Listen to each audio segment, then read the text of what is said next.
Now, let's get into our main content on tonight's show here. Let's talk about UBI for a bit, and then we'll head into the canceled Ryerson Conservatives event. So, get sending in your super chats. The entropy and the stream elements link are in the description down below. And we'll head into our super chat section along with the chat time in just a little bit here. But let's head into our title story tonight about Bill C-223. And this is right off of the petition for people to support this newly introduced bill. It says here, Bill C-223, the next step for basic income.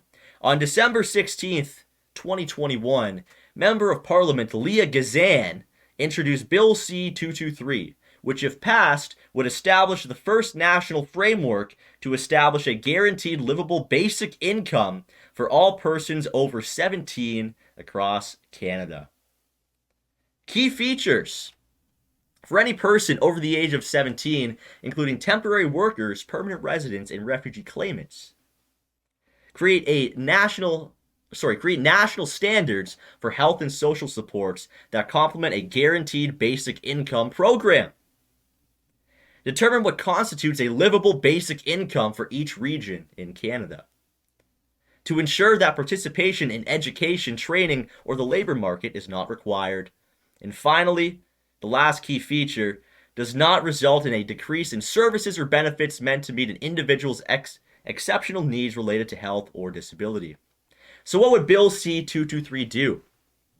If passed, this law would require the Minister of Finance within 1 year to create a Canada-wide framework for the implementation of a guaranteed livable basic income.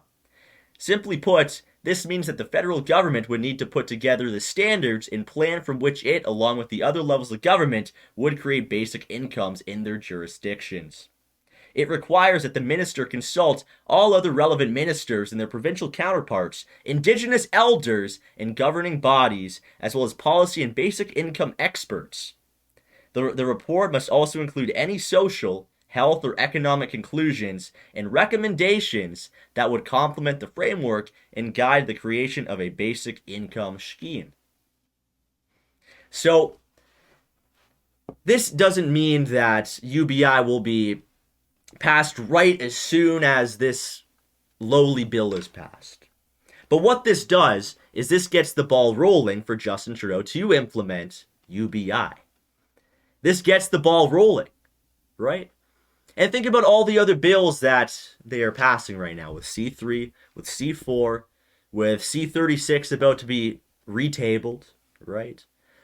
UBI is going to be another form of control that the Justin Trudeau regime will use, one, against the unvaccinated, but two, to maintain their control over elections, over the country, over everything, over your life, right?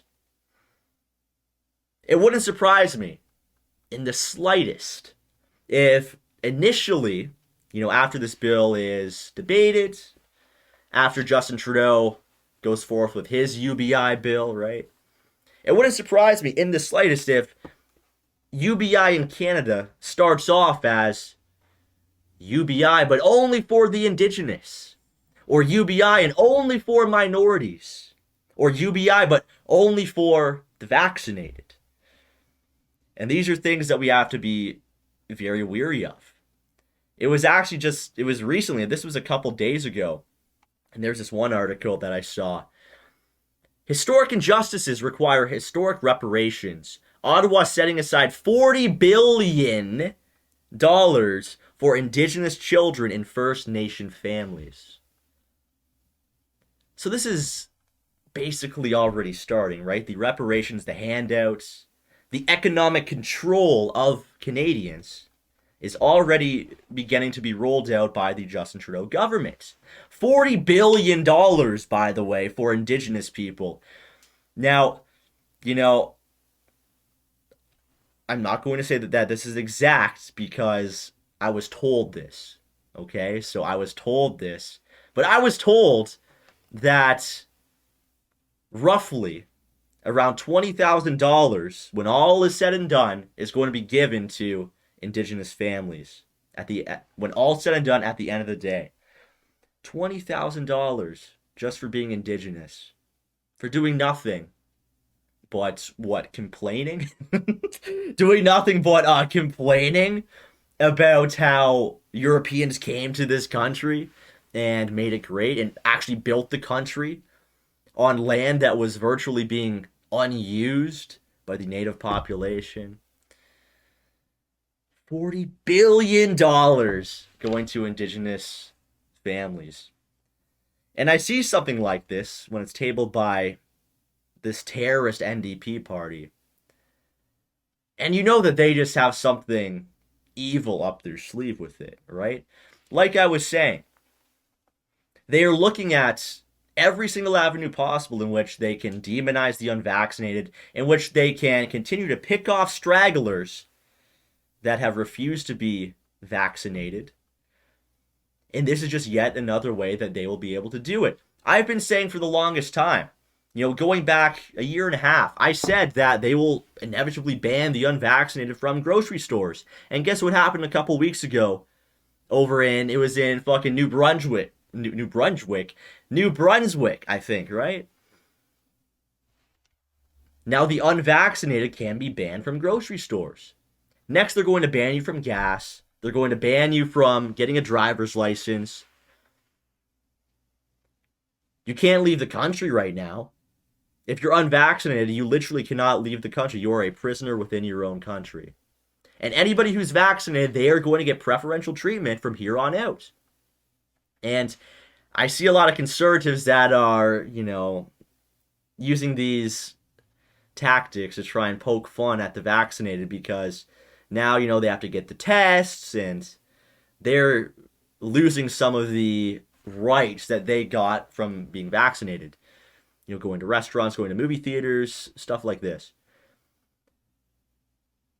And I don't think that this is the right approach. I simply don't.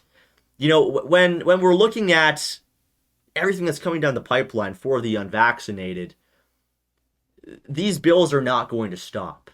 It's going to be a continuous flow of things that directly hurt the unvaccinated Canadians, the real patriots, that stand up against this globalist corrupt establishment, right? It's going to be constant. And focusing and making fun of the vaccine, hey, I get it. Boomers like it. The boomers like it. The boomers can get a chuckle out of it. But it's time to get serious about what Ottawa is doing. And for anybody who watches the show on a nightly basis, you guys know that I say this constantly, but it's time to get serious. They want to pass universal basic income. They want to give it to refugees, right? Within Bill C-223, refugees and temporary foreign workers. Temporary foreign workers and refugees will get basic income. They will get basic income. Now, it's time for my personal opinion on UBI. At this point in time, I am against UBI. I don't think that this is, in taking, the whole COVID situation out of the picture here too. I've done a whole show on UBI before, probably about a year ago. And I'm against UBI for now. However, in the future, I do think that it is inevitable that UBI will need to be utilized for our people. Simply put, the way that technology is going, a lot of jobs are going to be lost. There's going to be a lot of jobs lost, One of my favorite examples to bring up is Chainlink. If you look at hey, I love Chainlink, love Sergey Nazarov, but at the end of the day, this is some evil tech. And even something like Chainlink, a meme coin that is shilled on 4chan, Biz. That's going to cost a lot of people their jobs, right? As more things become automated, as more jobs become hyper online, become streamlined, right? People are going to lose their jobs. And with a growing population, you will eventually need UBI. But if UBI were to be implemented, I would want There's a couple of stipulations here. There's a couple of things that need to happen. A couple of asterisks that have to go beside UBI. It should only be available for the real Canadians. This means that communists, that freaks, that, deep state politicians, no refugees, no temporary workers, no teachers, no journalists can get UBI. It should only be for real Canadian families, and that's it, right? And, for any boomer that might be watching tonight, that might be a hot take. A right winger, a conservative that wouldn't mind some form of basic income eventually in the future. But honestly, I'm fiscally liberal. I don't care about, like personal funds. I don't care about growing the GDP. I don't care about hashtag just inflation. What I care about is the well-being of the Canadian people and families and growing Canadian families and making sure that the future generations of Canadians will be successful and will live in a country that will give them opportunity and live in a country in which they don't have to walk outside and, interact with all these, smelly interact with all these smelly invaders that don't share a culture, that don't care about the Canadian way of life. The Canadian people should come first. And they should come first in the sense of basic income. They should come first in the sense of any government program. Why should somebody who comes over from the Middle East or from Haiti or from Africa under some refugee program, why should they get free money from the government? Why? What have they put into the nation? What have they done for the nation? They can fix their own nations, right? That's like kind of the point. These people's countries wouldn't be so bad and shitty to live in if they would just fix it. They can fix it instead of fleeing. How about you fix it? How about you fix the problem? how about you fix the issue in your own country before coming here and siphoning money away from the real Canadians who are just barely scraping by? Top right Zoomer in chat says they've done plenty for Canada, just nothing positive. Yeah. Big Respecter says tax cuts for Christian families. I was getting to that, actually. I keep getting distracted by the chat. I have to put that away. But yes, Christian families should get tax cuts. There should be incentives for young families, young real Canadian families, to get married young and to have a lot of kids. If you have like 3 kids before the age of 25, and I'm just spitballing here, it doesn't have to be this exact. But say if you have 3 kids before the age of 25, or, hey, even before the age of 30, let's up it, right? You get a plot of land. You get a plot of land in rural Ontario, in rural Manitoba, in rural Saskatchewan, and go crazy. You can build a house on it. You can create a farm on it. And here's some extra money. We have to start incentivizing real Canadian things. And you don't have to cut. This is one of the things that I hate about conservatives, right? And I'm talking about like the CPC when I say conservatives in this sense. You have Pierre Poilievre, and he's like, we're going to provide tax cuts, and, we want businesses to come into Canada to provide jobs.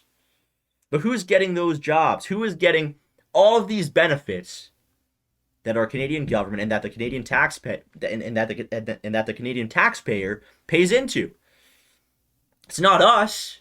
It's not the Canadian people, right? It's the refugees, it's the immigrants, it's the people that just come here. And then simultaneously, it's big business and these transnational corporations that benefit from it. So in a scenario in which UBI could be implemented under certain circumstances, under a right wing government for the Canadian people in the future, of course, this could be seen as a positive. And this is the type of like outside the box thinking that Canada needs. People will parrot, their favorite news outlet up here in Canada, whether it's True North, whether it's Rebel News, whatever their news outlet says, whatever the headline says, that's what they parrot within politics. And we have to get out of this framework. We have to get out of this mindset, right? I am for anything that helps our people. It's as simple as, and UBI at the end of the day could help our people.